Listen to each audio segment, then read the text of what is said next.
Good morning, folks. So today we're talking about Chapter 12 of I Know Why the Caged Bird Sings. Chapter 12 is one of the most horrific chapters in I Know Why the Caged Bird Sings because it graphically depicts the sexual violence Maya suffers at the hands of her mother's boyfriend, Mr. Freeman. As I said before, it's important to study Angelo's account of this kind of violence because by understanding its causes and effects, we can all do our part to prevent it from taking place.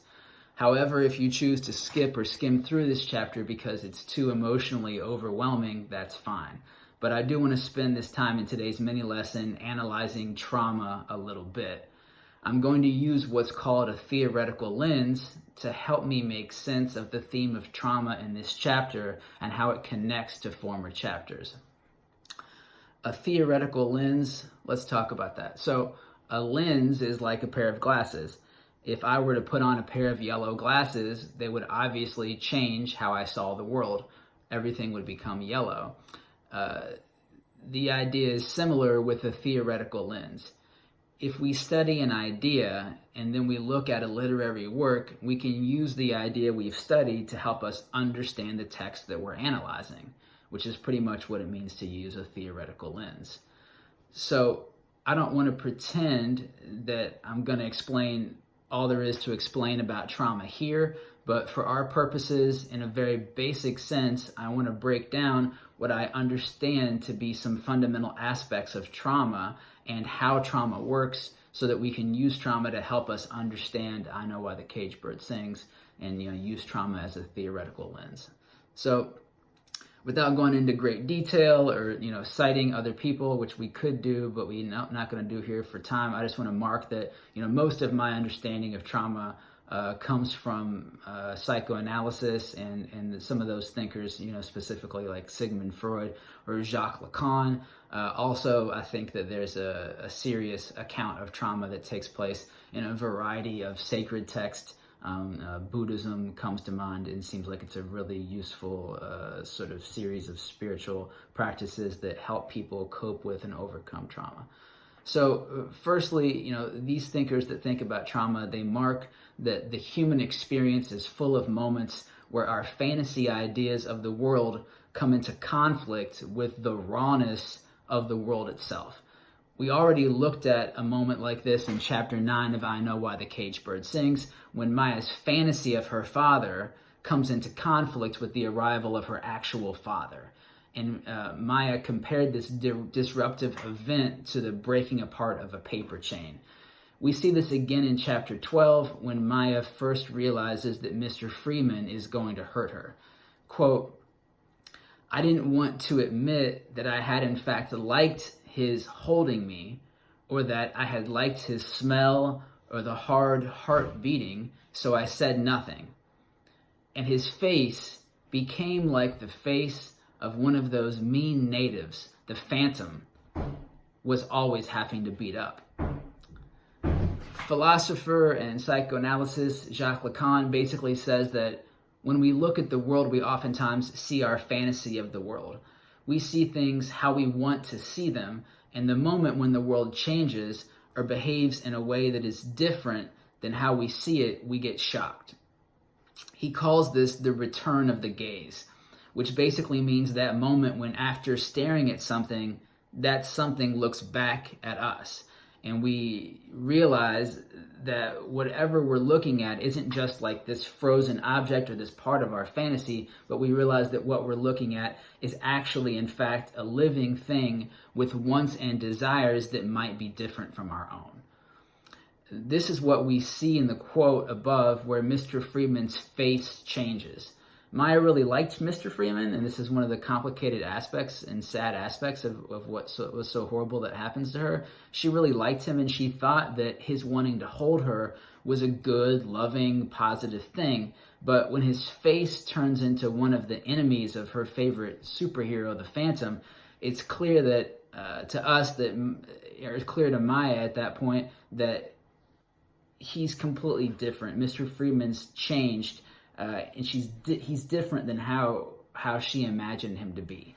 That's that moment of the return of the gaze, when she realizes that this isn't something that I thought it was like. he's not someone who I thought he was. He's actually, in fact, completely different, and he has his own set of desires, his own set of motivations that it's not what I thought they were. So the second idea that I want to talk about is repression, and this idea of the return of the repressed. When we have an idea or a fantasy about how the world should be, and then all of a sudden the world behaves otherwise, we can get disappointed and scared. The idea of repression is that when something scary happens to us, when our fantasy falls apart, we take the scary thing and just try to forget about it. We try to keep it a secret from ourselves, hide it away deep inside, and pretend it never happened. Many famous thinkers and mental health professionals tell us that not only is it bad to try to repress or hold down these scary feelings, but that it's impossible. Like if you tried to hold something underwater that floated, eventually the floating thing will bounce back up and rise to the surface no matter how much you push it down. This bouncing back up is what Freud calls the return of the repressed. So we've already seen the idea of the return of the repressed come into play in chapter 9 of I Know Why the Caged Bird Sings, when the father returns and just wrecks Maya's world in so many words. The father left and made her feel unloved. She goes to live with grandma, and she just as soon forget about the father, but all the same, he returns. The same thing happens in a different way in chapter 12. After Maya suffers the horrible violence of Mr. Freeman, she tries to keep what happened to her a secret from her mother because she believes a couple of false things. Firstly, she believes it's her fault, and then she also believes that, she believes this because Mr. Freeman told her this, that if she tells on Mr. Freeman that he'll hurt her brother. Maya is hurt so badly in this chapter that she needs medical attention, yet she keeps her secret. This can be seen as what psychoanalysts and mental health professionals call a symptom formation, which basically means that if you don't address a big problem, other little problems pop up. The other little problems aren't the cause of the trouble, they're the effect of something bigger. So like if you have a runny nose, your nose might not actually be the problem. The runny nose might be a symptom of something bigger like the flu. And if you just keep trying to shove tissues up into your runny nose and you never get to the root of the problem, you never figure out that you have the flu, you could potentially, not only prolong yourself getting better, but you might not never get better, and you might even make yourself sicker. So in chapter 12, not only does Maya keep her secret from her mother to the point that it's making her sick and getting her the wrong treatment, her mother thinks that she has the measles, but she hides the only evidence of what happened to her underneath her bed. When in the end of the chapter, that evidence is revealed, this can be said to be an example of what we call the return of the repressed, or the impossibility for humans to hold down horrible secrets. So it's like this toilet that just refuses to flush. The secrets always emerge to the surface. So trauma, as I understand it, is basically another word for the return of the repressed. It's where someone tries to keep a horrible secret locked away, and the horrible secret just won't be pushed down. It just keeps coming back like a haunting. And you can definitely think about all of those kind of horror films as metaphors for trauma. One of the worst dangers of trauma is that the victim will become the victimizer. As Miss Mayweather often says, hurt people hurt people. This is another way of talking about trauma. There's a song that's like way before your all's time, but some of you guys might know it because of your parents. It's called Icebox by an R&B singer named Omarion. This song talks about this exact kind of trauma where the victim becomes the victimizer. So in the song, there's a man who's in a relationship where he's hurt to the point where, in terms of the song, his heart dies and becomes an icebox. So he's hurt so bad that his heart no longer is alive, it becomes an icebox. And the man then goes and gets himself into another relationship, but this new relationship is just basically a reversal of his old relationship. He has this new girl in front of him, and rather than looking at the actual girl who's in front of him and seeing her for all her uniqueness, he takes that past experience with that other girl where he was hurt, and he projects the old girlfriend onto the new girlfriend. and then he proceeds to get revenge on the old girlfriend by being mean to this new girl who did nothing wrong to him whatsoever. So this poor fool, basically recreates the past thing that hurt him again in the future, in the present time. This kind of, and probably doesn't even know it. So this business where you constantly put yourself back into the same scary thing over and over again, you keep reliving and trying to get through the same scary thing, and you don't even know that you're doing it. This is what trauma is. So today we're going to do another creative writing assignment.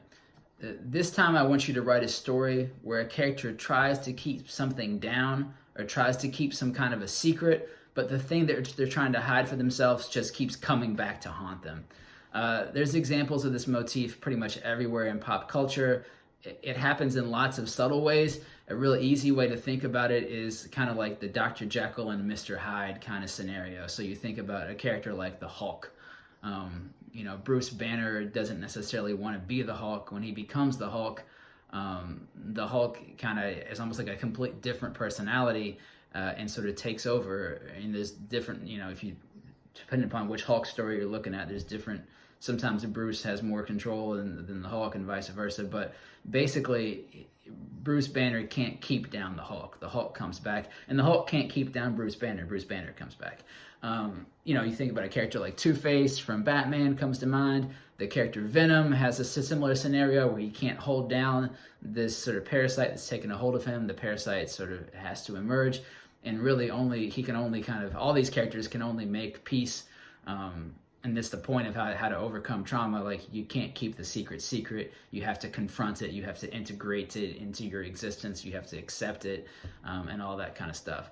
I think about a character like Anakin Skywalker, becoming Darth Vader. There's lots of examples of this kind of stuff. And there's tons of examples of this kind of stuff, in stories like the one we looked at from R&B singer Omarion, not just superhero stories. So if any of these stories provide an inspiration for you, by all means use them. But the basic creative writing assignment is you're looking at a story where a character tries to hold down some kind of a secret, but the secret keeps coming back.